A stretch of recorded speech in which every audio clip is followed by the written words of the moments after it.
नमस्ते दोस्तों। पिछले वीडियो में हमने देखा कि एक पर्सन ने प्रपोजल दिया और दूसरे ने एक्सेप्टेंस दी।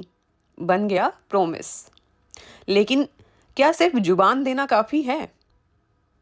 लो कहता है नहीं। कॉन्टैक्ट बनने के लिए प्रॉमिस के साथ एक और चीज़ होनी चाहिए जिसे हम कहते हैं कंसिडरेशन। सिंपल लैंग्वेज में देखें तो कंसिडरेशन वो कीमत, वो प्राइस है जो आप किसी के प्रॉमिस को खरीदने के लिए चुकाते हैं। अगर मैं आपको अपनी कार बेचने का वादा करती हूँ, तो बदले में आप मुझे पैसे देने का वादा करते हैं। मेरे लिए वो पैसे कंसिडरेशन हैं और आपके लिए वो कार। न्यूडम पैक्टम। लॉ में एक पुरानी कहावत है, एक्स न्यूडो पैक्टो नॉन ऑडिटर एक्शो। इसका मतलब है नेकेड प्रॉमिस पर कोई एक्शन नहीं लिया जा सकता जब तक वादे को कंसिडरेशन के कपड़े ना पहनाए जाएं। वो कोर्ट में खड़ा नहीं हो सकता। चलिए कंसिडरेशन को डिटेल में समझते हैं। सबसे पहले definition, section 2D। Section 2D की डेफिनीशन को रट्टा मारने की जरूरत नहीं है। बस ये 3 सवाल पूछिए, कौन, कब और क्या। When, at the desire of the promisor, किसकी मर्जी पर। कंसिडरेशन तभी वैलिड है जब वो प्रोमिसर, वादा करने वाले की रिक्वेस्ट या डिजायर पर दी गई हो। अगर कोई अपनी मर्जी से वॉलंटरीली आपके लिए कुछ करता है तो आप उसे पे करने के लिए लीगली बाउंड नहीं हैं। जैसे कि ए का घर जल रहा है, बी ने अपनी मर्जी से आग बुझा दी, बाद में बी ने ए से पैसे मांगे। यहाँ ए को पैसे देने की जरूरत नहीं है क्योंकि बी ने ये काम ए के डिजायर पर नहीं किया था। लेकिन अगर ए ने चिल्लाकर कहा होता, प्लीज़ कोई मेरी मदद करो, तब वो वैलिड कंसिडरेशन बन जाता। वर्ड्स आते हैं द प्रोमिसी और एनी अदर पर्सन। इंडिया में रूल बहुत फ्लेक्सिबल है। कंसिडरेशन जरूरी नहीं है कि सिर्फ वही इंसान दे जिसे प्रॉमिस मिला है। उसकी जगह कोई तीसरा पर्सन, स्ट्रेंजर भी दे सकता है। लोगों को मतलब सिर्फ इससे है कि कंसिडरेशन मिलनी चाहिए, इससे नहीं कि किसने दी है। इसको एक उदाहरण के साथ समझते हैं। ए ने बी को अपनी बाइक बेच दी। बी ने कहा कि पैसे मेरा दोस्त सी देगा। अगर सी ने पैसे दे दिए तो ये वैलिड कंसिडरेशन है। ए ये नहीं कह सकता मुझे सिर्फ बी से ही पैसे चाहिए थे। After that, has done, does और प्रोमिसेस टू डू। कब और क्या। कंसिडरेशन सिर्फ कैश नहीं होता, ये कोई काम, एक्ट हो सकता है या किसी काम से रुकना, एब्सटिनेंस भी हो सकता है। अब ये 3 टाइम जोन्स में हो सकता है, पास्ट, प्रेजेंट और फ्यूचर। जब काम पहले से हो चुका हो और पेमेंट आज हो रही हो, यानी हैज़ डन और एब्सटेन्ड। जैसे कि पिछले महीने मैंने आपके लैपटॉप ठीक किया था, पास्ट एक्ट, आज आपने मुझे उसके लिए 500 रुपये दे दिए। अब बात आती है प्रेजेंट की, डज और एब्सटेन्स। जब प्रोमिस और कंसिडरेशन साथ हो, कैश सेल्स, आपने दुकानदार को पैसे दिए और उसने तुरंत ब्रेड का पैकेट दे दिया, यानी प्रेजेंट में एक्शंस, कंसिडरेशन। अब बात आती है फ्यूचर की, प्रोमिसेस टू डू और एब्सटेन। जब दोनों पार्टीज आगे कुछ करने का वादा करती हैं, जैसे कि मैं अगले सोमवार बाइक डिलीवर करूंगी और आप अगले महीने पेमेंट करेंगे। आज के वीडियो में हम इन टॉपिक्स को डिटेल में समझेंगे। सबसे पहले हम कंसिडरेशन की लीगल डेफिनेशन का ब्रेक डाउन कर चुके हैं। हमने समझा कि एक वैलिड कंसिडरेशन में क्या क्या होना जरूरी है।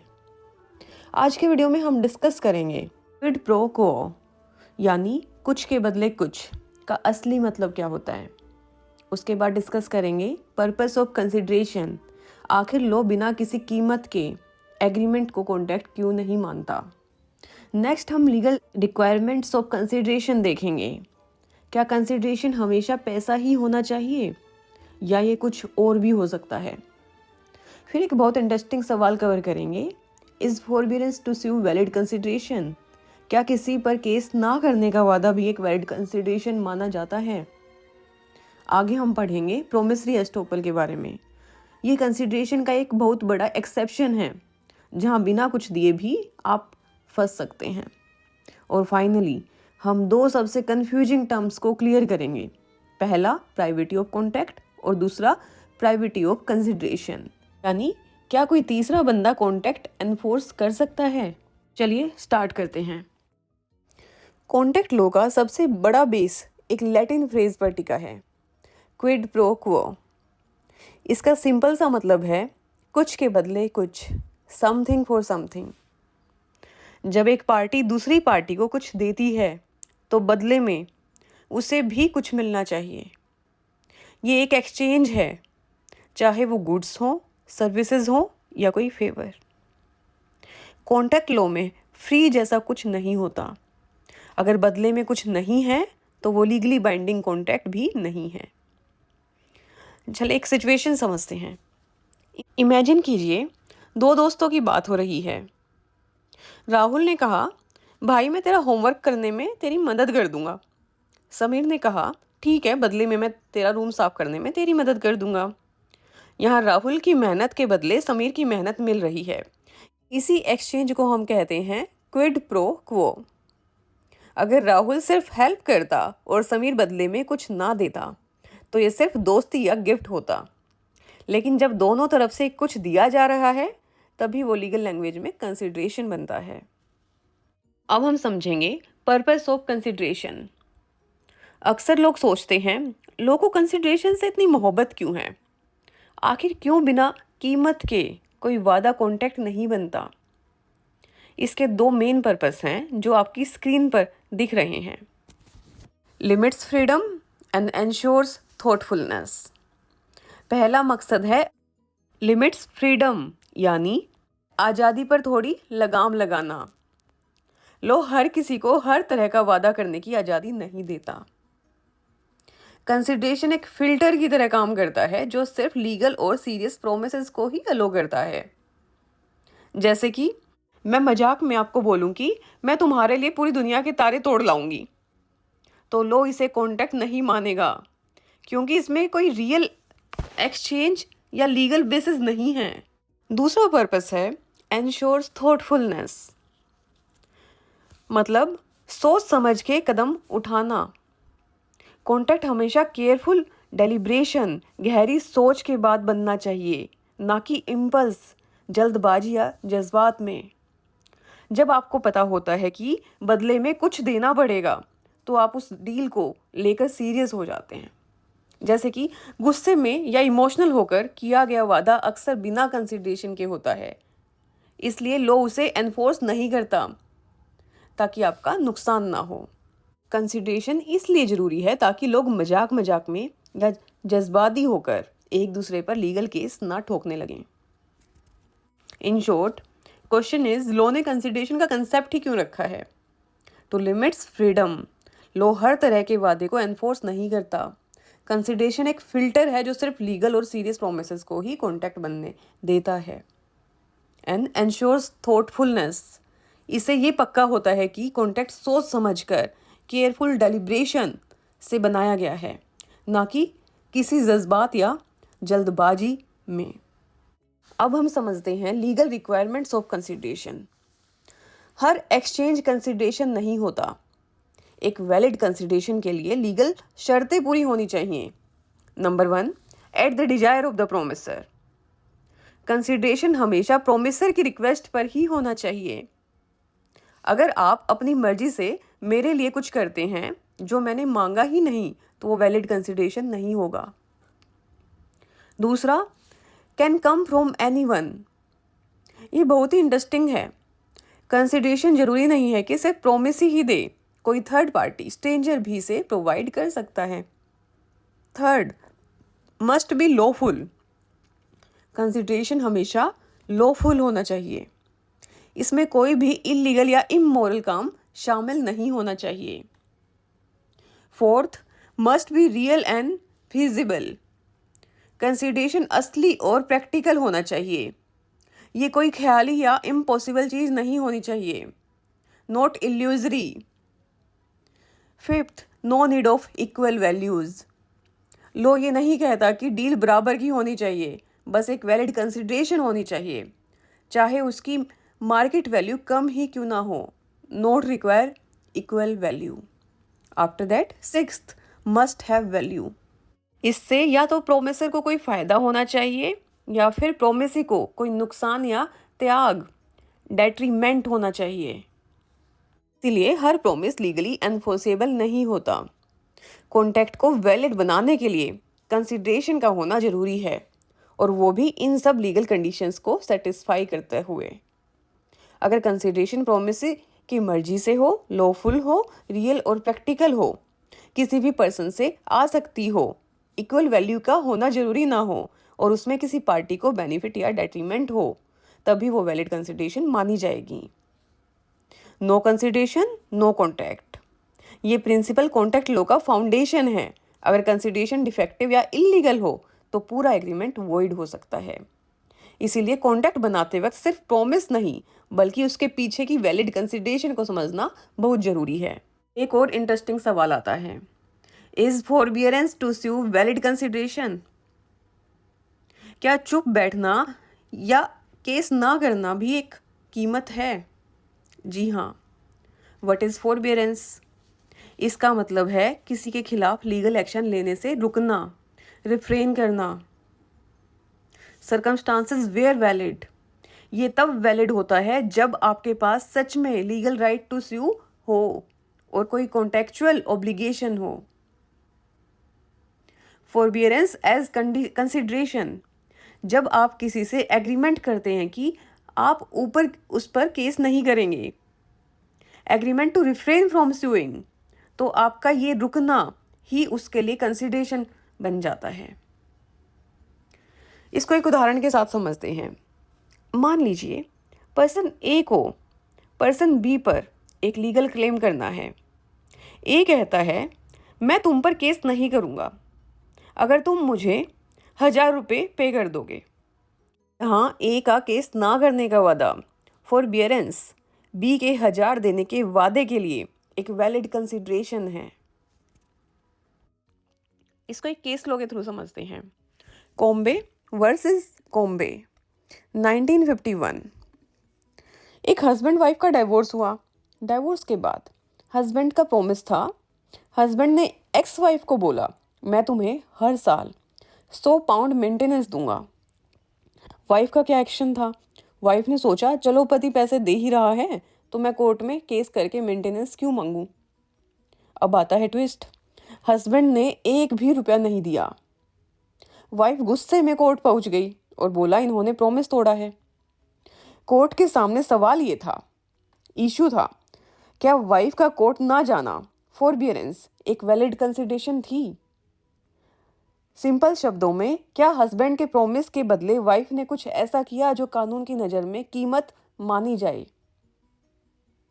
कोर्ट ने वाइफ के केस खारिज, रिजेक्ट कर दिया. उन्होंने बोला कि कंसिडरेशन तभी मानी जाएगी जब वो प्रॉमिसर हस्बैंड के कहने पर की गई हो. हस्बैंड ने कभी नहीं कहा कि मैं तुम्हें पैसे दूंगा अगर तुम कोर्ट ना जाओ. वाइफ ने खुद की मर्जी से कोर्ट ना जाने का फैसला किया था. हस्बैंड ने उससे ये सेक्रीफाइस करने के लिए नहीं मांगा था. बिना रिक्वेस्ट के किया गया कोई भी काम वैलिड कंसिडरेशन नहीं होता, इसलिए कॉन्ट्रैक्ट ही नहीं बना. इसको कुछ उदाहरण के साथ समझते हैं. मान लो आपका पड़ोसी टूर पर गया है. आपने बिना उसके कहे उसका गार्डन साफ कर दिया. जब वो वापस आया उसने खुश होकर कहा मैं तुम्हें 500 रुपये दूंगा. बाद में उसने मना कर दिया. आप स्यू नहीं कर सकते क्योंकि आपका काम वॉलंटरी था, पड़ोसी ने रिक्वेस्ट नहीं की थी. दूसरा उदाहरण, अगर पड़ोसी जाने से पहले बोलता अगर तुम मेरे गार्डन का ध्यान रखोगे तो मैं 500 रुपये दूंगा, और आप हाँ बोल देते, तो ये एक वैलिड कंसिडरेशन होता क्योंकि उसने रिक्वेस्ट की थी. Consideration must move at the desire of the promisor, मतलब अगर आप कुछ कर रहे हो तो वो सामने वाले के बोलने पर होना चाहिए, तभी वो कॉन्ट्रैक्ट बनेगा. सिर्फ इमोशनल होकर या अपनी मर्जी से कुछ करना लीगल कंसिडरेशन नहीं होती. अब एक और केस देखते हैं जो इसी प्रिंसिपल पर बेस्ड है.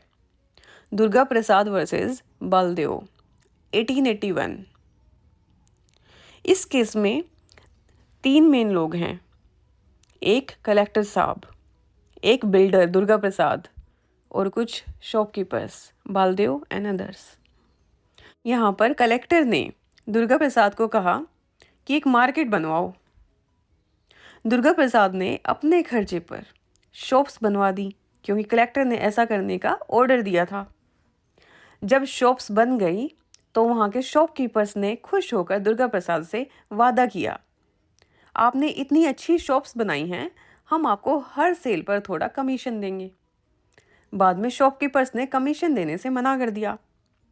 दुर्गा प्रसाद ने कोर्ट में केस कर दिया। यहाँ पर मेन इशू था, क्या शॉप्स का बनाना, कंस्ट्रक्शन शॉपकीपर्स के कमीशन वाले प्रॉमिस के लिए वैलिड कंसिडरेशन था? कोर्ट ने दुर्गा प्रसाद का क्लेम रिजेक्ट कर दिया। उन्होंने लॉजिक दिया, शॉप्स दुर्गा प्रसाद ने शॉपकीपर्स के कहने पर नहीं बनाई थी, उन्होंने वो काम कलेक्टर के ऑर्डर पर किया था। शॉपकीपर्स का प्रॉमिस बाद में आया क्योंकि पुराना काम शॉप बनाना उनकी रिक्वेस्ट पर नहीं था, इसलिए वो लीगल कंसिडरेशन नहीं माना गया। कंसिडरेशन हमेशा प्रोमिसर जिसने वादा किया है यानी शॉपकीपर्स की डिजायर या रिक्वेस्ट पर होना चाहिए।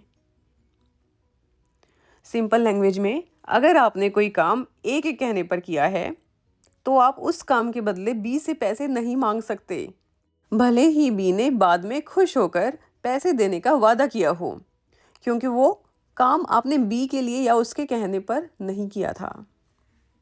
अब हम बात करेंगे प्रोमिसरी एस्टोपल की, जुबान की कीमत।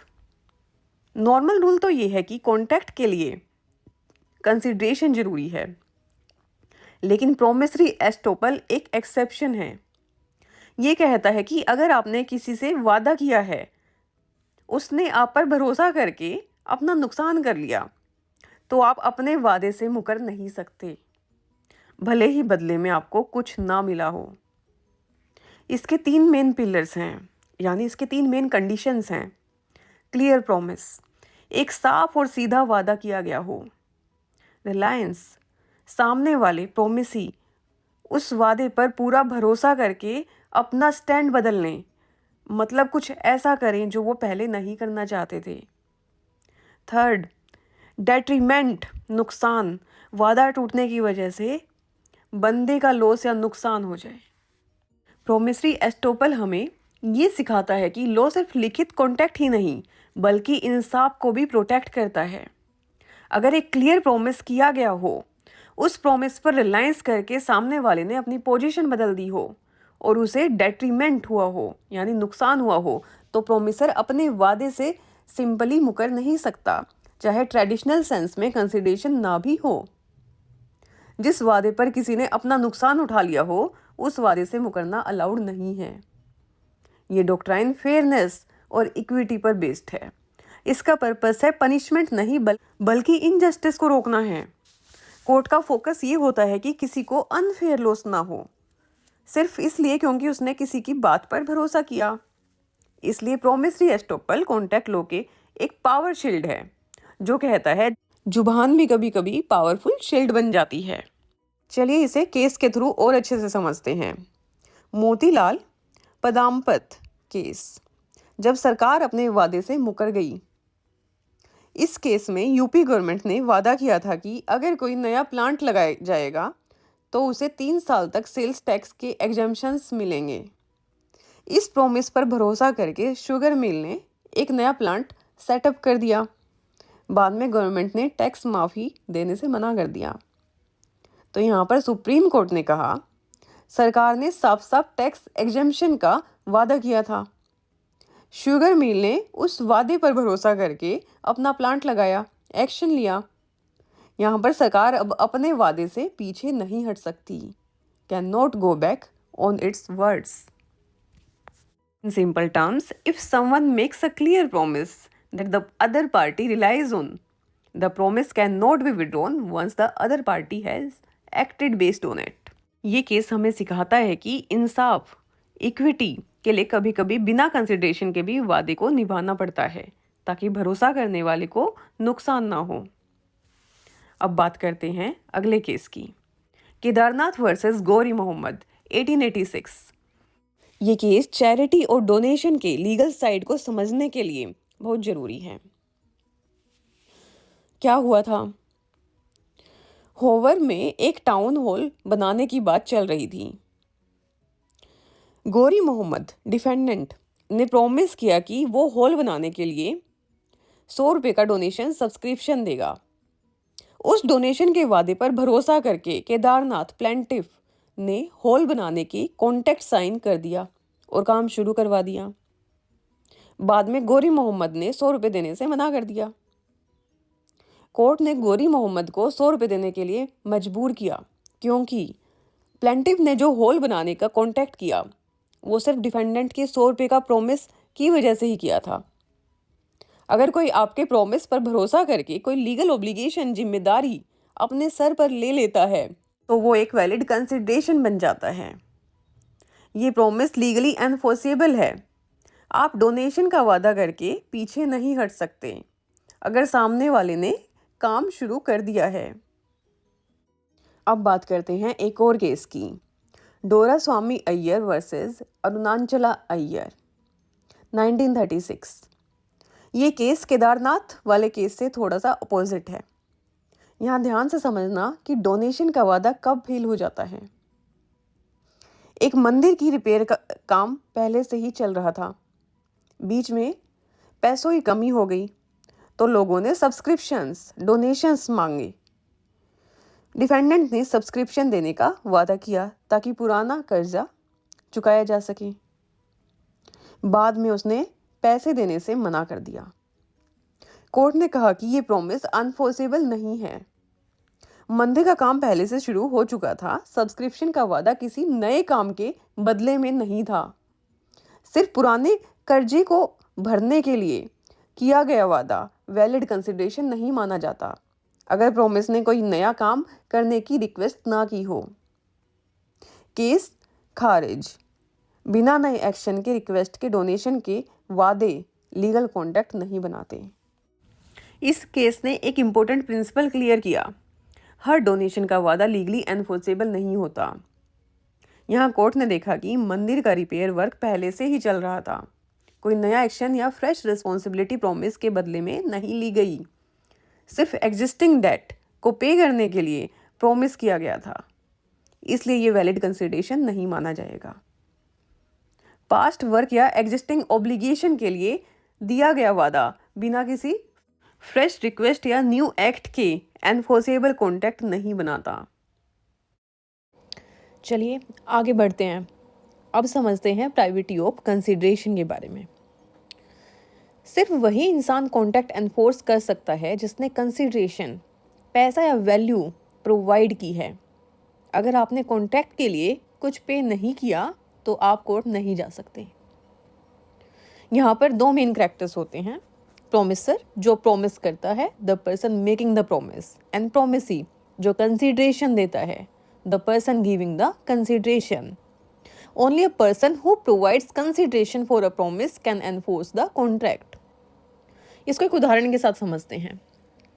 अगर ए और बी के बीच डील हुई है और बी ने ए को पैसे दिए हैं तो बी ही ए पर केस कर सकता है अगर ए ने काम नहीं किया। कोई तीसरा बंदा, थर्ड पार्टी बीच में नहीं आ सकती। ये कैसे काम करता है, कुछ सिनेरियोज की हेल्प से समझते हैं। Rahul promises to sell his laptop to Simran for 20,000. Simran pays the 20,000 to Rahul. Simran is the promisee because consideration उसने दिया है। अगर राहुल लैपटॉप देने से मना कर दे तो सिमरन कोर्ट में जा सकती है। सिमरन का फ्रेंड राज राहुल पर केस नहीं कर सकता बिकॉज राज ने कोई कंसिडरेशन नहीं दी। थर्ड पार्टी केस नहीं कर सकती। अब एक और सिनेरियो समझते हैं। ए सेज टू बी, मैं तुम्हें गुड्स डिलीवर करूंगा अगर तुम सी को 500 रुपये पे करोगे। बी ने पे किया 500 रुपये सी को। इवन दो पैसा सी के पास गया, कंसिडरेशन तो बी ने दी है। Result, B can enforce the contract against A. B has the right to sue because consideration followed from B. Simple शब्दों में, जिसने डील में अपनी तरफ से कुछ दिया है वही कोर्ट जा सकता है। अगर आपने कॉन्ट्रैक्ट में कुछ कंट्रीब्यूट नहीं किया, ना पैसा, ना प्रॉमिस, ना कोई वैल्यू, तो नॉर्मली आप उस कॉन्ट्रैक्ट को एनफोर्स नहीं कर सकते। लेकिन इंडियन लॉ के अंदर एक थोड़ा सा ट्विस्ट है। ये रूल आता है section 2D of Indian contract act 1872 से। यहाँ कंसिडरेशन प्रोमिसी या किसी और पर्सन की तरफ से भी आ सकती है। मतलब पैसा डायरेक्टली प्रोमिसी ने ना दिया हो, फिर भी कॉन्ट्रैक्ट वैलिड हो सकता है। फिर भी एक इम्पोर्टेंट बात याद रखनी है, स्ट्रेंजर टू कंसिडरेशन कभी कभी स्यू कर सकते हैं इन इंडियन लॉ, लेकिन स्ट्रेंजर टू कॉन्ट्रैक्ट जो कॉन्ट्रैक्ट का पार्ट ही नहीं है, जनरली स्यू नहीं कर सकते। इन इंडिया कंसिडरेशन किसी भी पर्सन से आ सकती है, लेकिन कॉन्ट्रैक्ट एनफोर्स करने का राइट सिर्फ उन लोगों को होता है जो कॉन्ट्रैक्ट के एक्चुअल पार्टीज हैं। अब हम देखेंगे इंडियन और इंग्लिश लॉ में इसे लेकर के क्या बड़े बड़े डिफरेंसेस हैं। First of all we will talk about source of consideration. पैसा कौन देगा? इंडिया में कानून कहता है कि कंसिडरेशन बदले में मिलने वाली चीज़ कोई भी दे सकता है। जरूरी नहीं है कि जिसने कॉन्टैक्ट किया हो वही दे। जैसे कि मान लीजिए राहुल ने आपसे एक पुरानी बाइक खरीदी, कॉन्टैक्ट राहुल और आपके बीच हुआ, पर बाइक के पैसे राहुल के पापा ने आपको दिए। इंडिया में ये बिल्कुल वैलिड है। अब बात करते हैं इंग्लिश लॉ की। वहाँ रूल थोड़ा स्ट्रिक्ट है। अगर कॉन्ट्रैक्ट राहुल और आपके बीच है तो पैसे भी राहुल को ही देने होंगे। जैसे कि अगर इंग्लैंड में राहुल के पापा पैसे देते हैं तो कानून के हिसाब से वहाँ कॉन्ट्रैक्ट वीक हो सकता है, क्योंकि कंसिडरेशन स्ट्रेंजर से आया है। अब बात करते हैं दूसरे एस्पेक्ट की, प्राइवेटी ऑफ कंसिडरेशन। इंडिया में स्ट्रेंजर टू कंसिडरेशन को अलो करते हैं। इसका सबसे बड़ा एग्जाम्पल है चिन्नैया वर्सेस रमैया का केस। जैसे कि एक बूढ़ी लेडी ने अपनी बेटी को प्रॉपर्टी दी, इस शर्त पर कि बेटी अपने मामा लेडी के भाई को हर साल पैसे देगी। जब बेटी ने पैसे देने से मना कर दिया तो कोर्ट ने कहा भले ही मामा कॉन्ट्रैक्ट का पार्ट नहीं थे, पर वो पैसे मांग सकते हैं क्योंकि इंडिया में थर्ड पार्टी से कंसिडरेशन वैलिड है। अब बात करते हैं इंग्लैंड की। वहाँ प्राइवेटी ऑफ कॉन्ट्रैक्ट के साथ साथ प्राइवेटी ऑफ कंसिडरेशन भी चलता है। यानी जो बंदा कोर्ट में केस कर रहा है उसने खुद अपनी जेब से कुछ ना कुछ कंसिडरेशन दिया होना चाहिए। अब आता है तीसरा एस्पेक्ट, एनफोर्सेबिलिटी।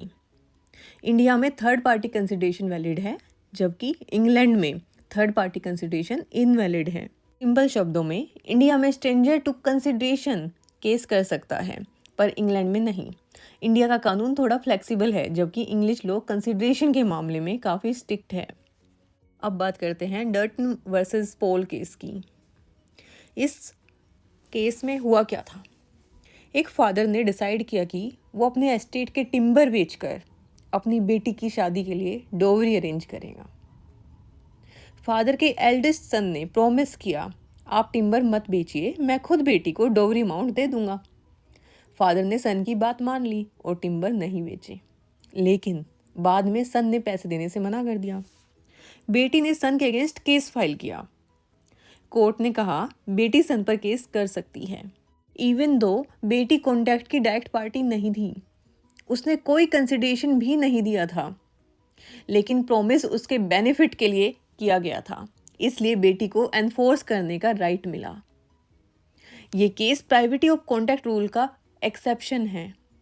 नॉर्मली रूल क्या कहता है, सिर्फ कॉन्ट्रैक्ट की पार्टीज ही सू कर सकती हैं, लेकिन यहाँ थर्ड पार्टी बेटी को अलो किया गया है क्योंकि प्रॉमिस स्पेसिफिकली उसके बेनिफिट के लिए था। मान लो ए और बी के बीच कॉन्टैक्ट हुआ। ए ने बी को प्रॉमिस किया, अगर ए प्रॉमिस तोड़ देता है तो सिर्फ बी ही कोर्ट जा सकता है। सी थर्ड पार्टी चाहे बेनिफिट मिले या नहीं, सी नॉर्मली केस नहीं कर सकता। ये होता है प्राइवेटी ऑफ कॉन्ट्रैक्ट का स्ट्रिक्ट रूल।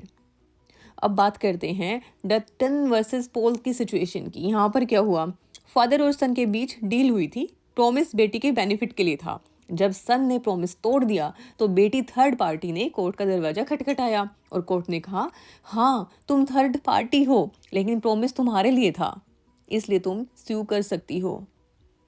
अब बात करते हैं एक और इम्पोर्टेंट केस की, ट्विडल वर्सेस एटकिंसन 1861। यहाँ पर हस्बैंड और वाइफ के फादर्स ने आपस में एग्रीमेंट किया कि वो हस्बैंड को कुछ अमाउंट पे करेंगे। एग्रीमेंट में लिखा था कि हस्बैंड फ्यूचर में इन पेमेंट्स के लिए स्यू कर सकता है। जब वाइफ के फादर की डेथ हो गई, हस्बैंड ने एग्जीक्यूटर से पैसे मांगे। पैसे ना मिलने पर हस्बैंड ने केस फाइल किया। कोर्ट ने हस्बैंड का केस डिसमिस कर दिया। इसके पीछे क्या कारण थे? पहला, हस्बैंड कॉन्ट्रैक्ट की पार्टी नहीं था, और दूसरा, उसने कोई कंसिडरेशन प्रोवाइड नहीं की थी, इसलिए वो कॉन्ट्रैक्ट एनफोर्स नहीं कर सकता। इस केस ने डॉक्ट्राइन ऑफ प्राइवेटी ऑफ कॉन्ट्रैक्ट को फॉर्मली एस्टेब्लिश किया। सिर्फ वही इंसान स्यू कर सकता है जो कॉन्ट्रैक्ट की एक्चुअल पार्टी हो और जिसने कंसिडरेशन दिया हो। इस केस ने पहले वाले डिसीजन डटन वर्सेस पोल 1688 को प्रैक्टिकली ओवर रूल कर दिया और स्ट्रिक्ट रूल बना दिया। आप इमेजिन कीजिए, दो फादर्स आपस में बैठ के डिसाइड करते हैं हम अपने बच्चों की शादी पर इतना पैसा देंगे। हस्बैंड सोचता है एग्रीमेंट में मेरा नाम लिखा है तो मैं पैसा क्लेम कर सकता हूँ, लेकिन कोर्ट ने कहा एग्रीमेंट तुम्हारे फादर्स के बीच था, तुमने कोई कंसिडरेशन नहीं दी, इसलिए तुम स्यू नहीं कर सकते। In short, Tweedle versus Atkinson 1861 established the modern doctrine of privity of contract by holding that a person who is not a party to the contract and who has provided no consideration cannot enforce it. अब बात करते हैं एक और important case की, Chinnaiah versus Ramaiah 1882। एक mother ने अपनी प्रॉपर्टी अपनी डॉटर को गिफ्ट डीड के थ्रू ट्रांसफ़र की, लेकिन गिफ्ट के साथ एक कंडीशन थी, डॉटर को हर साल मदर के भाई को पेमेंट करनी होगी। डॉटर ने बाद में पेमेंट करने से मना कर दिया। मदर के भाई ने डॉटर के अगेंस्ट केस कर दिया। डॉटर ने आर्ग्यू किया अंकल ने कोई कंसिडरेशन नहीं दी तो वो स्यू नहीं कर सकते। कोर्ट का डिसीजन था, कोर्ट ने अंकल के फेवर में डिसीजन दिया। कोर्ट ने कहा कंसिडरेशन इनडायरेक्टली मूव हुई है, मदर ने प्रॉपर्टी ट्रांसफ़र की, ये कंसिडरेशन थी, कंडीशन के थ्रू बेनिफिट अंकल को मिलने थे, इसलिए अंकल स्यू कर सकते हैं। ये केस इंडियन कॉन्ट्रैक्ट लॉ का एक इम्पोर्टेंट एक्सेप्शन बताता है। इंडियन लॉ के accordingly section 2D of the Indian contract act 1872 consideration promisee या किसी भी अदर पर्सन से आ सकती है। मतलब अगर आप कॉन्ट्रैक्ट के बेनिफिट ले रहे हो, चाहे आपने डायरेक्टली कंसिडरेशन ना दी हो, फिर भी आप स्यू कर सकते हो अगर आप कॉन्ट्रैक्ट के फ्रेमवर्क का पार्ट हो। In short, in Chinnaiya versus Ramaiya 1882, the court held that under Indian law, a stranger to consideration can sue if the contract was made for his benefit. अब बात करेंगे प्राइवेटी ऑफ कॉन्ट्रैक्ट की। प्राइवेटी of contract का मतलब है कि contract सिर्फ उन लोगों के बीच होता है जिन्होंने उसे साइन किया है। सिर्फ पार्टीज टू द कॉन्ट्रैक्ट ही एक दूसरे पर केस कर सकती हैं या कॉन्ट्रैक्ट को एनफोर्स कर सकती हैं। कोई भी बाहर का इंसान, स्ट्रेंजर, कॉन्ट्रैक्ट के बीच में नहीं आ सकता, भले ही उसे फ़ायदा हो रहा हो या नुकसान। इमेज की टॉप लाइन में देखिए, प्राइवेटी का सिंपल मतलब है रिलेशनशिप। इसका बेसिक रूल ये है, a stranger to a contract can not sue, यानी अगर कॉन्ट्रैक्ट पार्टी ए और पार्टी के बीच में हुआ है तो सिर्फ वही दोनों एक दूसरे के पर केस कर सकते हैं या कॉन्ट्रैक्ट की टर्म्स को पूरा करवा सकते हैं। कोई भी बाहर का इंसान यानी थर्ड पार्टी बीच में नहीं आ सकती। अब स्क्रीन पर बने इस डायग्राम को देखिए। पार्टी ए, ये वो इंसान है जिसने कॉन्ट्रैक्ट साइन किया। पार्टी बी, ये दूसरी साइड का इंसान है। इन दोनों को हम कहते हैं कॉन्ट्रैक्टिंग पार्टीज। इनके बीच एक लीगल दीवार होती है। इस दीवार के अंदर सिर्फ ए और बी हैं। अगर ए ने अपना काम नहीं किया तो बी उसे कोर्ट ले जा सकता है, और अगर बी ने धोखा दिया तो ए एक्शन ले सकता है। अब नीचे देखिए, यहाँ एक सी है, यानी हमारी थर्ड पार्टी। मान लो ए और बी ने मिलकर डिसाइड किया कि वो सी को एक गिफ्ट देंगे या कोई फ़ायदा पहुँचाएंगे, लेकिन बाद में ए ने मना कर दिया। क्या सी कोर्ट जाकर ए पर केस कर सकता है? आंसर इज नो, क्योंकि सी कॉन्ट्रैक्ट का हिस्सा नहीं है। भले ही सी को नुकसान हो रहा हो, पर लॉ कहता है भाई तुमने साइन नहीं किया तो तुम्हारा कोई हक नहीं बनता। अब एक और उदाहरण देखते हैं। आपने एक दुकानदार से खराब लैपटॉप खरीदा। आपके भाई ने उस दुकानदार पर केस कर दिया। सिर्फ आप कर सकते हैं ये केस क्योंकि बिल आपके नाम पर है। अब हम देखेंगे कि कोर्ट्स ने इस रूल को रियल लाइफ में कैसे अप्लाई किया। क्या ये रूल हमेशा से स्टोन पर लिखा हुआ था? बिल्कुल नहीं। इंडिया में इस पर काफ़ी डिबेट्स रही हैं। सबसे पहले समझते हैं Dunlop pneumatic tyre company versus Selfridge and company 1915 के बारे में। इस केस में ये पॉइंट क्लियर हुआ कि इंडियन कॉन्ट्रैक्ट एक्ट में एक्सप्लिसिटली प्राइवेटी के बारे में कुछ नहीं लिखा गया है, लेकिन इस डिसीजन ने इंग्लिश लॉ के प्रिंसिपल्स को ही रिफ्लेक्ट किया, यानी प्राइवेटी का रूल यहाँ भी वैलिड माना गया। अब बात करते हैं जमुना दास वर्सेस राम अवतार 1911 केस के बारे में। इसमें प्राइवी काउंसिल ने इंग्लिश लॉ को फॉलो किया। कोर्ट ने क्लियर बोला कि अगर आप कॉन्ट्रैक्ट के स्ट्रेंजर हो, यानी आपने साइन नहीं किया, तो आप किसी पर केस करके टर्म्स एनफोर्स नहीं करा सकते। सीधी बात, no signature means no case. अब समझते हैं अगला केस, ख्वाजा मोहम्मद वर्सेस हुसैनी बेगम 1906। अब आता है एक ट्विस्ट। हुसैनी बेगम केस में प्राइवी काउंसिल ने इंग्लिश लॉ को अप्लाई करने से मना कर दिया। कोर्ट ने कहा कि इंडियन कॉन्ट्रैक्ट एक्ट किसी थर्ड पार्टी को कॉन्ट्रैक्ट एनफोर्स करने से रोकती नहीं है। इसका मतलब कुछ स्पेशल सिचुएशंस में थर्ड पार्टी को भी हक मिल सकता है। ये प्राइवेटी रूल का एक बड़ा एक्सेप्शन बन गया। ये केस था ख्वाजा मोहम्मद वर्सेस हुसैनी बेगम। अब बात करते हैं MC Chako versus state of तरवनकोर 1969। ये केस बहुत ही इंपॉर्टेंट है क्योंकि इसने कन्फ्यूजन दूर की। कोर्ट ने प्राइवेटी ऑफ कॉन्ट्रैक्ट के रूल को अपहोल्ड किया, यानी उसे सही ठहराया। कोर्ट ने बोला कि इंग्लिश केस ट्विडल वर्सेस एटकिंसन के रूल इंडिया में अप्लाई होते हैं, लेकिन एक डिस्क्लेमर भी आया। कोर्ट ने कहा कि वक्त के साथ हमने कुछ एक्सेप्शंस बनाए हैं, यहाँ ये रूल स्ट्रिक्टली अप्लाई नहीं होगा। तो कंक्लूजन ये है, इंडिया में प्राइवेटी ऑफ कॉन्ट्रैक्ट का रूल चलता तो है पर वो रिजिड नहीं है। कोर्ट ने जरूरत पड़ने पर थर्ड पार्टी को भी इंसाफ दिया है। अब आप सोच रहे होंगे कि क्या कभी भी थर्ड पार्टी केस नहीं कर पाएगी? इसका जवाब है एक्सेप्शंस में। इन 5 सिचुएशंस में सी भी ए और बी के कॉन्ट्रैक्ट पर एक्शन ले सकता है। सबसे पहले बेनिफिशरीज अंडर ट्रस्ट। अगर किसी प्रॉपर्टी का ट्रस्ट आपके बेनिफिशरी फ़ायदे के लिए बनाया गया है तो आप केस कर सकते हैं, भले ही आप ओरिजिनल कॉन्ट्रैक्ट में ना हो। दूसरा, कोर्ट ऑफ नेग्लिजेंस। कभी कभी कॉन्ट्रैक्ट ना होने पर भी नेग्लिजेंस लापरवाही की वजह से थर्ड पार्टी को स्यू करने का हक मिल जाता है। तीसरा, मैरिज सेटलमेंट। अगर शादी के खर्चे या मेंटेनेंस का एग्रीमेंट फैमिली मेंबर के बीच हुआ है तो बेनिफिशरी जैसे कि वाइफ या डॉटर उसे एनफोर्स करवा सकती हैं। चौथा, एजेंसी। अगर कोई एजेंट आपके बिहाफ पर डील करता है तो principal as a third party उस कॉन्ट्रैक्ट को एनफोर्स कर सकता है। चौथा, कोविनेंट्स रनिंग विद लैंड। ज़मीन से जुड़े हुए एग्रीमेंट्स में अगर ज़मीन नए मालिक के पास जाती है तो वो राइट्स और ओब्लिगेशंस भी साथ जाते हैं। सिंपल फॉर्मूला याद रखिए, privity of contract is equal to no stranger can sue but except in situations like beneficiary under trust, marriage settlement, agency, covenants running with land and tort of negligence. Contract में सबसे important चीज़ होती है consideration, बदले में कुछ देना। इसे हम 2 तरीक़ों से बांट सकते हैं।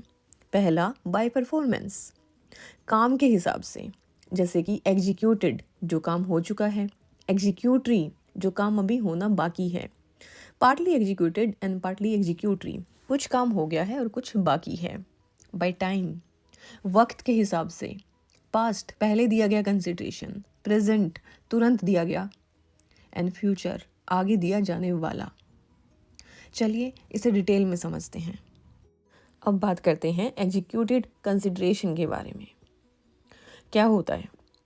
जब एक प्रॉमिस पहले किया जाता है और उस प्रॉमिस का रिस्पॉन्स में एक्ट परफॉर्म होता है और दोनों एक ही ट्रांजैक्शन का पार्ट होते हैं तो उसे एग्जीक्यूटेड कंसिडरेशन कहते हैं।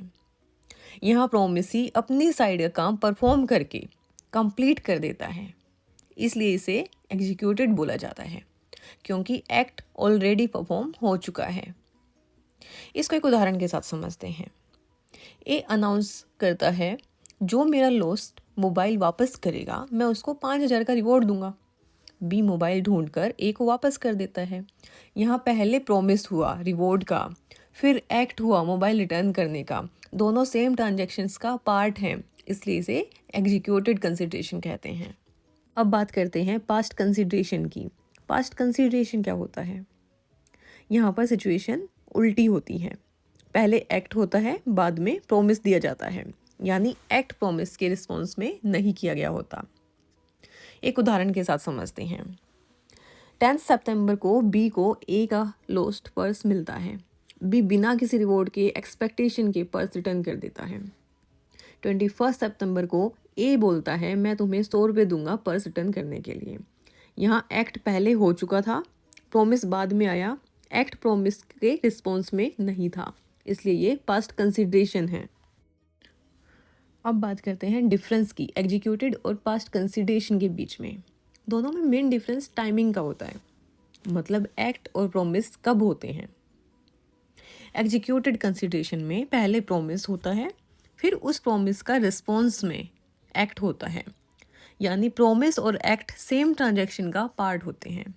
जैसे कि ए ने अनाउंस किया जो मेरा लॉस्ट वॉलेट वापस करेगा मैं उसे 5,000 का रिवॉर्ड दूंगा। बी वॉलेट वापस कर देता है। यहाँ रिवॉर्ड का promise plus wallet return same transaction, इसलिए ये एग्जीक्यूटेड कंसिडरेशन है। अब बात करते हैं पास्ट कंसिडरेशन की। पास्ट कंसिडरेशन में पहले एक्ट हो चुका होता है, बाद में प्रॉमिस दिया जाता है। एक्ट प्रॉमिस से इंडिपेंडेंट होता है। जैसे कि ए ने बी की इमरजेंसी में हेल्प की, बाद में बी बोलता है मैं तुम्हें 10,000 रुपये दूंगा। हेल्प पहले हो चुकी है, प्रॉमिस बाद में आया है, इसलिए इसे पास्ट कंसिडरेशन कहते हैं। अब बात करते हैं इसके लीगल स्टेटस की, जो कि बहुत इंपॉर्टेंट है। Under Indian contract act 1872 past consideration valid है। इंडिया में पास्ट कंसिडरेशन से कॉन्ट्रैक्ट एनफोर्स हो सकता है, but in English law past consideration valid नहीं है। वहाँ इस बेसिस पर कॉन्ट्रैक्ट एनफोर्स नहीं हो सकता। इसलिए जब भी क्वेश्चन आए सबसे पहले टाइमिंग्स चेक करो, एक्ट पहले हुआ या प्रॉमिस, वहीं आपको पता लगेगा ये कंसिडरेशन एग्जीक्यूटेड है या पास्ट। अब हम एक इम्पोर्टेंट इंग्लिश केस डिस्कस करेंगे जो पास्ट कंसिडरेशन को क्लियरली एक्सप्लेन करता है। री मैकार्डले 1951। एक लेडी ने फैमिली प्रॉपर्टी में रिपेयर्स और इम्प्रूवमेंट्स करवा दिए।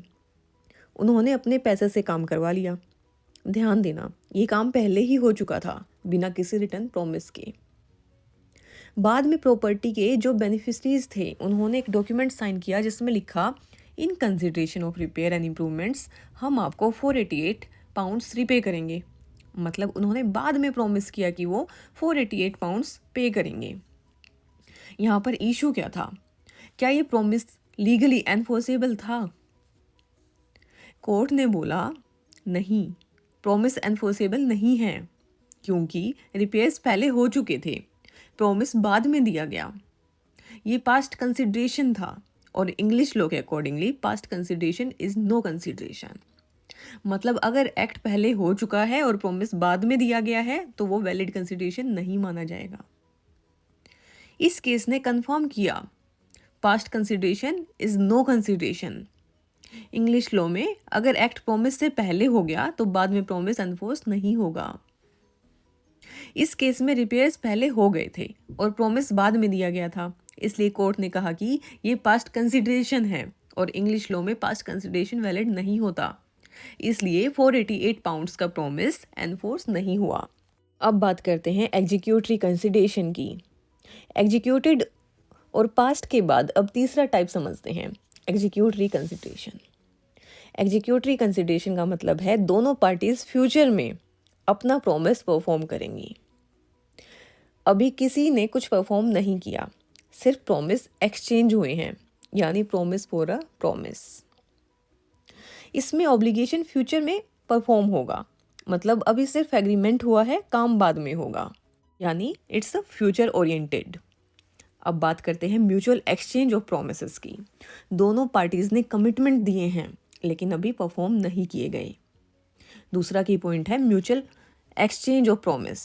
ए प्रॉमिस करता है, फिर बी भी प्रॉमिस करता है, दोनों फ्यूचर में परफॉर्म होंगे, यानी म्यूचुअल एक्सचेंज ऑफ प्रोमिसेस। तीसरा की पॉइंट है बाइंडिंग कॉन्ट्रैक्ट। सिर्फ प्रोमिसेस एक्सचेंज होने से ही कॉन्ट्रैक्ट बाइंडिंग हो जाता है। परफॉर्मेंस फ्यूचर में होगी पर एग्रीमेंट अभी से ही वैलिड है। तो ये 3 की पॉइंट्स थे इसके, future oriented, mutual exchange of promises and binding contract. अब इसको एक उदाहरण के साथ समझते हैं। पार्टी ए एग्री करती है कि वो 1 जून को गुड्स डिलीवर करेगी। पार्टी बी एग्री करती है कि वो डिलीवरी के टाइम पे पेमेंट कर देगी। अभी गुड्स डिलीवर नहीं हुए, अभी पेमेंट भी नहीं हुई। It's a future oriented. दोनों ने सिर्फ फ्यूचर प्रोमिसेस किए हैं, इसलिए ये एग्जीक्यूटरी कंसिडरेशन है। इंडिया में ये वैलिड है और इंग्लिश लॉ में भी ये वैलिड है। एग्जीक्यूटरी कंसिडरेशन दोनों सिस्टम्स में एक्सेप्टेड है। इन शॉर्ट, एग्जीक्यूटरी कंसिडरेशन में दोनों पार्टीज फ्यूचर में अपना प्रॉमिस परफॉर्म करने वाली होती हैं। अभी सिर्फ प्रॉमिस एक्सचेंज होता है, इसलिए इसे प्रॉमिस फॉर प्रॉमिस भी कहते हैं। ये इंडियन और इंग्लिश दोनों लॉ में वैलिड है। अब बात करते हैं एक और इम्पोर्टेंट कंसेप्ट की, पार्टली एग्जीक्यूटेड और पार्टली एग्जीक्यूटरी कंसिडरेशन। ये सिचुएशन तब होती है जब कॉन्ट्रैक्ट में एक पार्टी अपना काम कर चुकी होती है और दूसरी पार्टी का काम अभी बाकी होता है। पार्टली एग्जीक्यूटेड कंसिडरेशन का मतलब है एक पार्टी ने अपनी ऑब्लिगेशन ऑलरेडी परफॉर्म कर दी, यानी उसका पार्ट कंप्लीट हो चुका है। पार्टली एग्जीक्यूटरी कंसिडरेशन मतलब दूसरी पार्टी का ऑब्लिगेशन फ्यूचर में परफॉर्म होना है या अभी चल रहा है, यानी उसका पार्ट अभी पेंडिंग है। इसको एक उदाहरण के साथ समझते हैं। ए ने बी को गुड्स डिलीवर कर दिए। बी एग्री करता है कि वो पेमेंट्स 3 महीने में इंस्टॉलमेंट्स में करेगा। अब एनालाइज करते हैं। ए का पार्ट कंप्लीट हो गया, गुड्स डिलीवर हो चुके हैं, इसलिए ए का कंसिडरेशन एग्जीक्यूटेड है। बी का पेमेंट अभी फ्यूचर में होगा, इसलिए बी का कंसिडरेशन एग्जीक्यूटरी है। तो ये कॉन्ट्रैक्ट हो गया partly executed and partly executory. इस टाइप के कॉन्ट्रैक्ट बिजनेस ट्रांजैक्शंस में कॉमन होते हैं, जैसे कि गुड्स सप्लाई हो गए, पेमेंट बाद में आनी है। जब एक पार्टी अपना प्रॉमिस कंप्लीट कर चुकी हो और दूसरी पार्टी का प्रॉमिस अभी फ्यूचर में परफॉर्म होना हो, तो उसे पार्टली एग्जीक्यूटेड और पार्टली एग्जीक्यूटरी कंसिडरेशन कहते हैं। ये प्रैक्टिकल लाइफ में कॉन्टेक्स्ट में बहुत ही कॉमन होता है। अब बात करते हैं 3 टाइप्स की कंसिडरेशन की, past, present and future consideration. इन तीनों का मेन डिफरेंस टाइमिंग्स का होता है। एक्ट और प्रॉमिस कब होते हैं? सबसे पहले पास्ट कंसिडरेशन, मतलब एक्ट पहले हो चुका होता है, प्रॉमिस बाद में दिया जाता है। मतलब एक्ट प्रॉमिस से पहले हुआ है, जैसे कि ए ने बी की हेल्प की, बाद में बी प्रॉमिस करता है कि वो ए को पे करेगा। यहाँ हेल्प पहले हो चुकी है, प्रॉमिस बाद में आया। ये कंसिडरेशन पास्ट कंसिडरेशन होती है। इंडियन लॉ में पास्ट कंसिडरेशन वैलिड है, जबकि इंग्लिश लॉ में पास्ट कंसिडरेशन वैलिड नहीं है। अब बात करते हैं प्रेजेंट कंसिडरेशन की। एक्ट और प्रॉमिस एक ही टाइम पर होते हैं, मतलब एक्सचेंज इमीडिएटली होता है। जैसे कि ए ने 500 रुपये दिए, बी तुरंत गुड्स डिलीवर कर देता है, पेमेंट और डिलीवरी सेम टाइम पर हुई है। ये प्रेजेंट कंसिडरेशन है। इसे कई बार एग्जीक्यूटेड कंसिडरेशन भी कहा जाता है। अब बात करते हैं फ्यूचर कंसिडरेशन की। एक्ट फ्यूचर में परफॉर्म होगा, अभी सिर्फ प्रोमिसेस एक्सचेंज हुए हैं।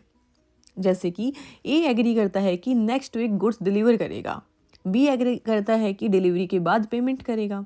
अभी दोनों ने परफॉर्म नहीं किया, ये फ्यूचर कंसिडरेशन है। इसे एग्जीक्यूटरी कंसिडरेशन भी कहते हैं। इंडियन लॉ में तीनों टाइप्स को रिकॉग्नाइज किया गया है, पास्ट, प्रेजेंट और फ्यूचर, लेकिन इंग्लिश लॉ में पास्ट कंसिडरेशन को रिकॉग्नाइज नहीं किया गया। इसलिए जब भी क्वेश्चन आए पहले टाइमिंग्स आइडेंटिफाई करो। एक्ट कब हुआ वही आपको बताएगा कि कंसिडरेशन पास्ट है, प्रेजेंट है या फ्यूचर है। अब बात करते हैं एक इम्पोर्टेंट प्रिंसिपल की, न्यूडम पैक्टम एक्स को नॉन ऑडिटर एक्स शो। ये एक लैटिन फ्रेज है, a bare promise from which no action arises. मतलब अगर सिर्फ प्रॉमिस हो और कोई कंसिडरेशन ना हो तो उसे लीगल एक्शन नहीं लिया जा सकता। न्यूडम पैक्टम इज ए प्रोमिस और एग्रीमेंट विदाउट एनी कंसिडरेशन। एक ऐसा प्रोमिस जिसमें कुछ एक्सचेंज नहीं होता। Under common law consideration essential है। अगर कोई वैल्यू एक्सचेंज नहीं हुई, प्रोमिस सिर्फ मॉरल ऑब्लिगेशन बन के रह जाता है, लीगल एनफोर्सेबिलिटी नहीं होती। जैसे कि ए कहता है मैं तुम्हें $100 दूंगा, बी से कुछ एक्सपेक्ट नहीं करता। ए अगर बाद में मना कर दे तो बी कोर्ट नहीं जा सकता, क्योंकि प्रॉमिस है, कंसिडरेशन नहीं है यहाँ पर, और लीगल एक्शन पॉसिबल नहीं है। Moral promise is not a legal contract. सिर्फ कंसिडरेशन के साथ ही प्रॉमिस एनफोर्सेबल होता है। ध्यान रखिए, अगर कोई सिर्फ प्रॉमिस करे और उसके बदले में आपको कुछ भी वैल्यू ना मिले तो वो लीगल कॉन्ट्रैक्ट नहीं है। इस प्रिंसिपल का नाम है न्यूडम पैक्टम एक्स को नॉन ऑडिटर एक्शो, मतलब बेयर प्रॉमिस से कोर्ट में एक्शन नहीं लिया जा सकता। नॉर्मली कंसिडरेशन होना जरूरी है कॉन्ट्रैक्ट को एनफोर्स करने के लिए, लेकिन कुछ सिचुएशंस में कंसिडरेशन नहीं होने के बावजूद प्रॉमिस एनफोर्सेबल होता है। यही है exception to consideration. Number 1, natural love and affection. अगर प्रॉमिस क्लोज रिलेटिव के बीच हो और वॉलंटरी गिफ्ट या प्रॉमिस दिया गया हो, इंडियन लॉ कहता है कंसिडरेशन नहीं होने पर भी एनफोर्सेबल हो सकता है। जैसे कि फादर प्रॉमिस करता है डॉटर को 1 लाख रुपए के लिए, कंसिडरेशन ना होने के बावजूद प्रॉमिस एनफोर्सेबल हो सकता है। दूसरा, compensation for past voluntary service. अगर किसी ने पहले वॉलंटरी सर्विस दी हो और बाद में प्रॉमिस किया जाए पेमेंट करने का, ये एनफोर्सेबल है इंडियन लॉ के अंदर। जैसे कि ए ने बी के लिए रिपेयर का काम किया बिना चार्ज के, बाद में प्रॉमिस करता है 500 रुपये देने का, ये एनफोर्सेबल है। अब बात आती है प्रॉमिस टू पे अ टाइम बार डेट। अगर डेट का लिमिटेशन पीरियड ख़त्म हो गया हो लेकिन डेटर वॉलंटरी प्रॉमिस करता है रीपेमेंट का, ये प्रॉमिस एनफोर्सेबल हो सकता है even without a fresh consideration. After that, number 4, gift under section 122 of transfer of property act. Gift या वॉलंटरी ट्रांसफर किए गए प्रॉपर्टी में कंसिडरेशन नहीं चाहिए होता।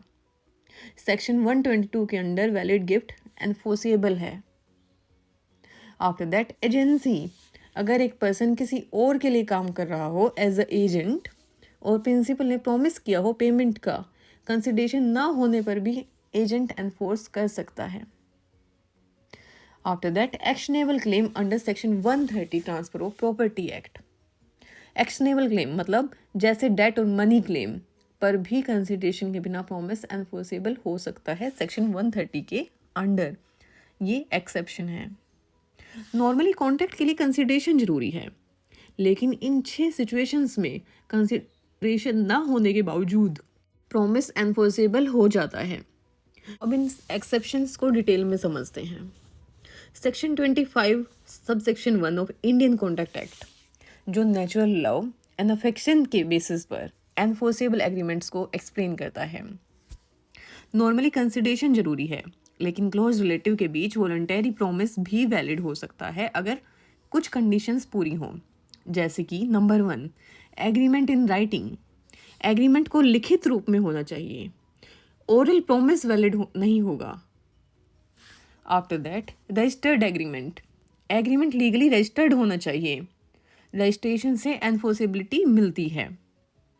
After that, natural love and affection. Agreement के बेसिस सच्ची लव और अफेक्शन होनी चाहिए, सिर्फ फाइनेंशियल या बिजनेस मोटिव नहीं चल सकता। Number 4, close relationship. Agreement close relative के बीच होना चाहिए, जैसे कि father and daughter, husband and wife, siblings etcetera. All 4 conditions must be satisfied. अगर कोई एक भी कंडीशन मिसिंग है, एग्रीमेंट एनफोर्सेबल नहीं होगा। जैसे कि फादर लिखित और रजिस्टर्ड एग्रीमेंट करता है, मैं अपनी प्रॉपर्टी 10 लाख रुपए मेरी बेटी को गिफ्ट करता हूँ और out of natural love and affection. ये रिटर्न है, रजिस्टर्ड है, नेचुरल लव एंड अफेक्शन है एंड क्लोज रिलेटिव है। ये एग्रीमेंट वैलिड एंड एनफोर्सेबल है अंडर सेक्शन 25 सबसेक्शन 1 के अंडर। सेक्शन 25 सब सेक्शन 1 के अंडर क्लोज रिलेटिव्स के बीच वॉलंटरी प्रोमिस कंसिडरेशन के बिना भी एनफोर्सेबल हो सकता है। बस 4 कंडीशंस पूरी होनी चाहिए, जैसे कि लिखित एग्रीमेंट, रजिस्ट्रेशन, जेन्युइन लव और क्लोज रिलेशनशिप। अगर कोई कंडीशन मिस हो जाए, प्रॉमिस एनफोर्स नहीं होगा। अब हम देखते हैं कुछ इंपॉर्टेंट केसेस जिसमें फैमिली सेटलमेंट्स और कंसिडरेशन का रोल डिस्कस हुआ है। सबसे पहले रामचरण दास वर्सेस गिरिजा नंदिनी देवी 1966 सुप्रीम कोर्ट। इस केस में सुप्रीम कोर्ट ने फैमिली सेटलमेंट्स को एनफोर्स करने की इम्पोर्टेंस एक्सप्लेन की। कोर्ट ने कहा कि अगर फैमिली मेंबर्स के बीच प्रॉपर्टी डिस्प्यूट या पोटेंशियल डिस्प्यूट्स हैं और वो एमिकेबली सेटल करना चाहते हैं, तो कोर्ट जनरली ऐसे सेटलमेंट्स को एनफोर्स करते हैं। इसका प्राइमरी ऑब्जेक्टिव ये होता है कि डिस्प्यूट को पीसफुली रिजॉल्व किया जा सके, फैमिली हार्मनी मेंटेन हो और लिटिगेशन अवॉइड हो। इस केस से ये प्रिंसिपल समझ आता है कि एग्जिस्टिंग या पॉसिबल प्रॉपर्टी डिस्प्यूट्स को सेटल करने के लिए एग्रीमेंट एनफोर्सेबल हो सकता है, चाहे फ्रेश कंसिडरेशन ना भी हो, क्योंकि इंटेंशन डिस्प्यूट रेजोल्यूशन और फैमिली हार्मनी होती है। After that Rajlukhy Dabee versus Bhootnath 1900। इस केस में एक हिंदू हस्बैंड ने अपनी वाइफ के फेवर में रजिस्टर्ड डॉक्यूमेंट बनाया, जिसमें उन्होंने लिखा कि उनके बीच कुछ क्वेरल्स और डिसएग्रीमेंट्स हैं। डॉक्यूमेंट में हस्बैंड ने प्रॉमिस किया कि वाइफ को सेपरेट रेजिडेंस और मेंटेनेंस प्रोवाइड की जाएगी। कोर्ट ने इसका जजमेंट दिया और बोला कि ये एग्रीमेंट वॉइड है, क्योंकि इसमें कंसिडरेशन नहीं थी। मतलब सिर्फ क्वेरल की वजह से ये वॉलंटरी प्रॉमिस होने से एग्रीमेंट एनफोर्सेबल नहीं होता। इस केस से समझ आता है कि इंडियन कॉन्ट्रैक्ट एक्ट के अंडर कंसिडरेशन का होना जरूरी है और बिना कंसिडरेशन के वॉलंटरी प्रॉमिस जनरली एनफोर्सेबल नहीं होते, एक्सेप्ट कुछ स्पेसिफिक एक्सेप्शंस, जैसे क्लोज रिलेटिव के बीच natural love and affection. After that we will discuss second exception, compensation for past voluntary service, section 25 subsection 2 of the Indian Contract Act, which deals with situations where a person voluntarily does some service and later the other party promises to compensate them. यहाँ पे consideration का पहले से होना जरूरी नहीं है। Past voluntary service के लिए भी प्रॉमिस एनफोर्सेबल हो सकता है। यहाँ पर इसकी कुछ रिक्वायरमेंट्स हैं, कुछ कंडीशंस हैं। Number 1, there must be a promise. Promisor को क्लियरली प्रॉमिस करना चाहिए कि वो एक्ट के लिए कंपनसेट करेगा। Second, voluntary service, act voluntary किया गया हो बिना किसी प्रायर रिक्वेस्ट या लीगल ऑब्लिगेशन के। Number 3, act done for promisor, जो सर्विस की गई है वो डायरेक्टली प्रोमिसर के बेनिफिट करे। Number 4, service was voluntary, act willingly perform किया गया हो बिना किसी इनिशियल एक्सपेक्टेशंस ऑफ रिवॉर्ड के। Number 5, promise to compensate, promisor voluntary agree करे कि वो कंपनसेशन देगा फुल्ली या पार्शली। इसको एक उदाहरण के साथ समझते हैं। ए ने बी की प्रॉपर्टी को डैमेज से बचाया, बाद में बी ने प्रॉमिस किया कि ए को रिवॉर्ड देंगे। सर्विस पहले वॉलंटरी थी, एक्ट बी के लिए बेनिफिट था, प्रॉमिस बाद में आया। इस केस में प्रॉमिस एनफोर्सेबल है इवन विदाउट प्रायर कंसिडरेशन। याद रखो, अगर कोई पर्सन वॉलंटरी सर्विस करता है और बाद में उसे कंपनसेट करने का प्रॉमिस मिलता है तो ये इंडियन लॉ के अंदर वैलिड है। इसका की आइडिया है कि कंसिडरेशन पहले से होना जरूरी नहीं है, बस सर्विस वॉलंटरी और प्रोमिसर के बेनिफिट देने वाली होनी चाहिए। अब बात करते हैं थर्ड एक्सेप्शन की, promise to pay a time bar debt, section 25 subsection 3 of Indian contract act, which deals with debts that are time barred, मतलब जो डेट अब स्टैट्यूट ऑफ लिमिटेशन के कारण एनफोर्सेबल नहीं है। यहाँ पे अगर डेटर वॉलंटरी प्रॉमिस करता है रीपे करने का तो वो प्रॉमिस एनफोर्सेबल हो जाता है even without a fresh consideration, but there is a 3 conditions. Number 1, debt must be time barred, मतलब डेट वो है जो क्रेडिटर पहले एनफोर्स कर सकता था लेकिन लिमिटेशन पीरियड एक्सपायर हो चुका है, अब क्रेडिटर ओरिजिनल डेट के बेसिस पर क्लेम नहीं कर सकता। नंबर 2, क्लियर प्रॉमिस टू पे, डेटर को डिस्टिंक्ट प्रॉमिस करना चाहिए फुल्ली या पार्शली रीपे करने का। ये नोवेशन का काम करता है, मतलब नया प्रॉमिस एस्टेब्लिश होता है जो ओरिजिनल डेट से इंडिपेंडेंट है। Number 3, written and signed. Promise लिखित रूप में होना चाहिए और डेटर या ऑथोराइज्ड एजेंट ने साइन किया हो। जैसे कि ए का बी पर 50,000 का डेट था, लेकिन लिमिटेशन पीरियड खत्म हो गया। बाद में बी लिखित में प्रॉमिस करता है कि ए को 50,000 रुपये रीपे करेगा।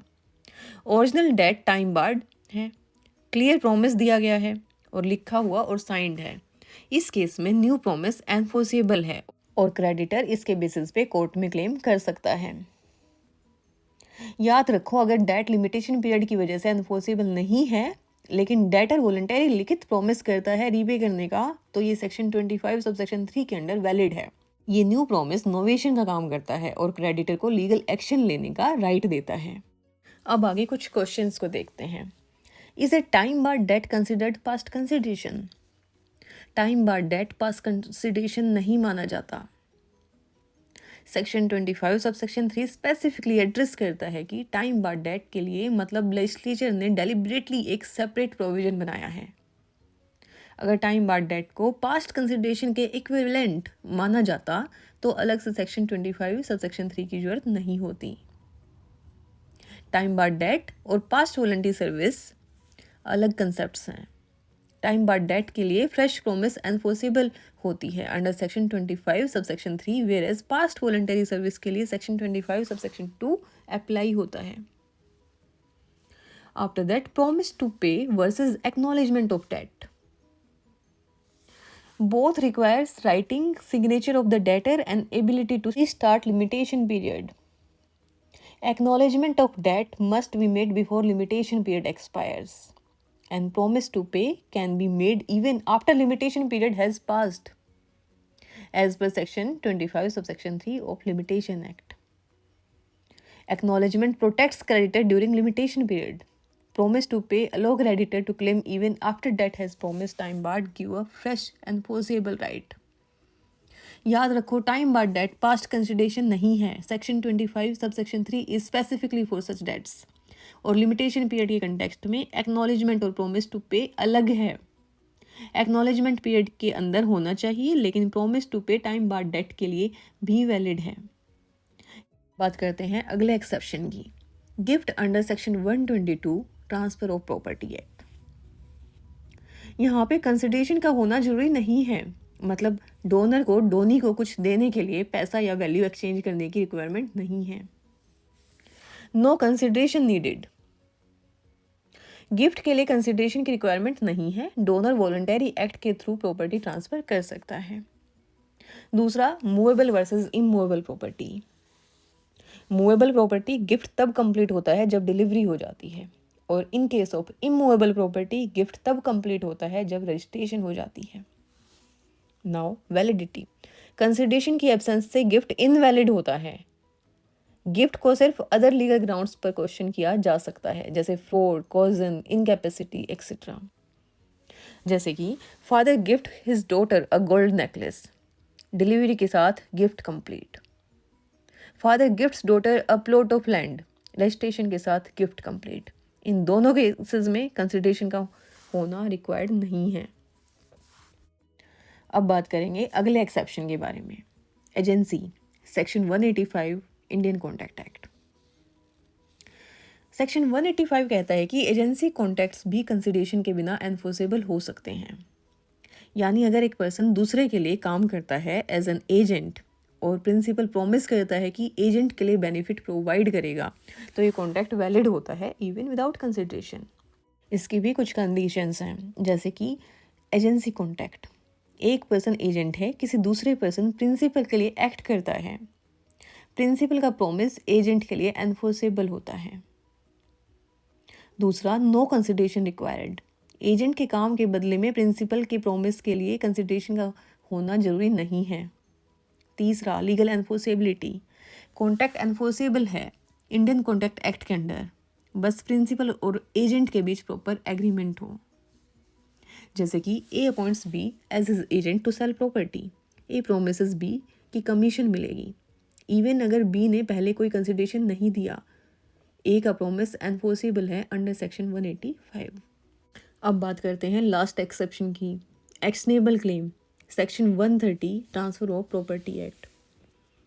सेक्शन 130 कहता है कि एक्शनेबल क्लेम ट्रांसफ़र किए जा सकते हैं विदाउट कंसिडरेशन, यानी ऐसे क्लेम्स जिसे लीगल एक्शन के थ्रू एनफोर्स किया जा सकता है, जैसे डेट या राइट टू रिकवर मनी, उन्हें ट्रांसफ़र करना पॉसिबल है even without receiving anything in return. Actionable claim is a claim जो कोर्ट के थ्रू एनफोर्सेबल हो सकती है, जैसे कि debt, insurance claim, right to receive money.